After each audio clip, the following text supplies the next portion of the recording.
Take 3, man. I've been trying to shoot this video and trying to condense it because I just seem to spill off in these videos and run it pretty long.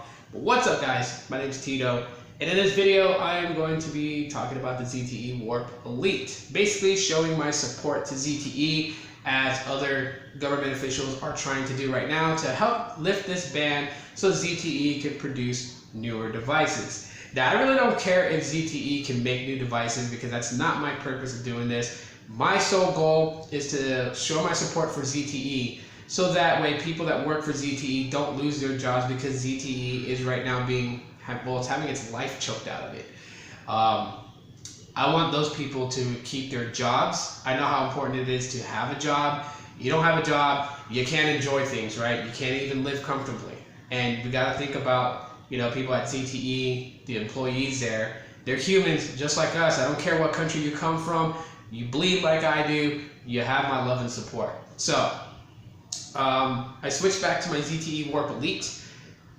And I gotta tell you guys, the way I felt about this phone when I first got it, because when I first got this phone, when it first came out and I went to the local Boost Mobile store, I bought 2 of these phones, and I was ecstatic, excited, and switching back over to it, and using it brought all those feelings back.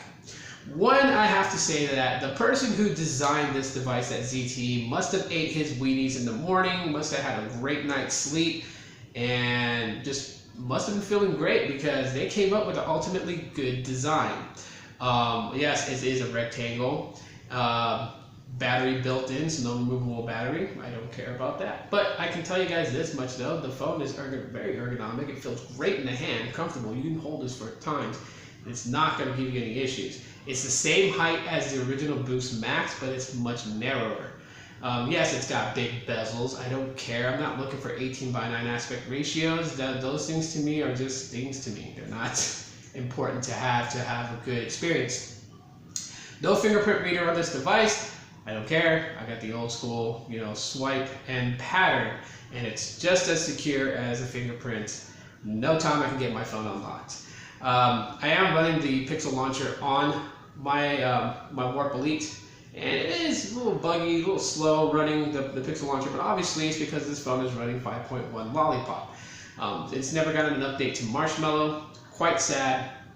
But there is root and torque recovery for this device. I did not root my phone or put the recovery on here because there's no custom ROMs. Defeats the purpose of having recovery and root. Point is to be able to have custom ROMs that can bring the device up from Lollipop. Now, if there was a custom ROM that was fully functional, cameras working, everything else working, then by golly, I would go for it. But then too, at the same time, I may not go for it. And that's just because even though it's running 5.1 Lollipop, this phone packs in a lot of features that I love about it.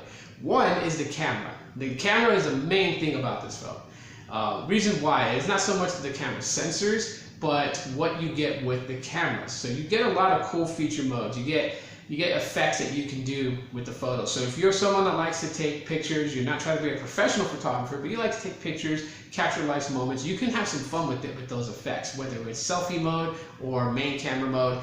It's got effects from having black and white still shots, mosaic dots, comic books, so it'll overlay a skin to make it look like a drawn comic.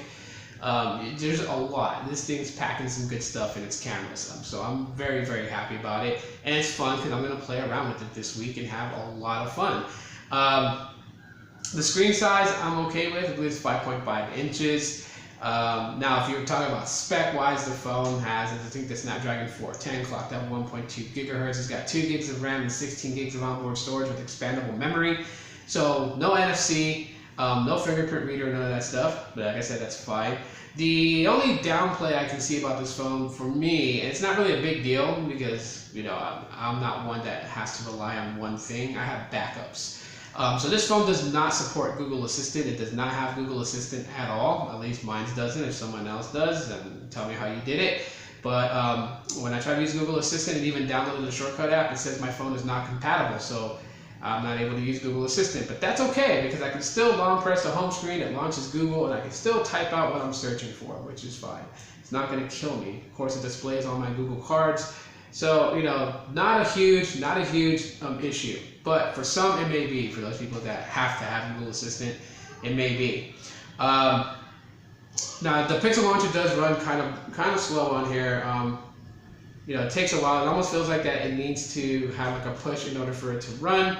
I'm going to play around with more of the settings to kind of figure out why. As you guys can see, there's a massive amount of drop frame rate right there.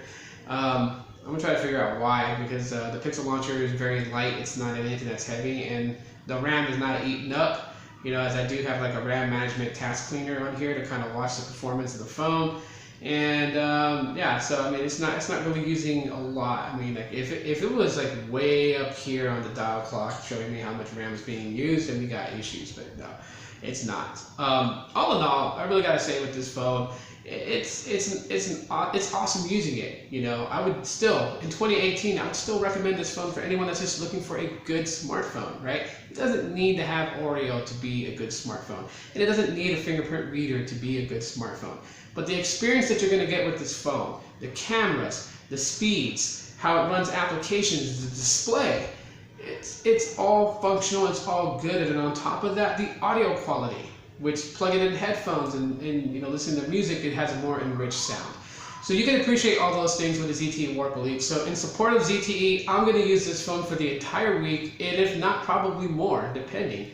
But I can tell you guys this much right now, I'm definitely going to have a great time using this device. And if you have one and you miss using it, then blow the dust off of it and activate it, because this is one gorgeous looking phone.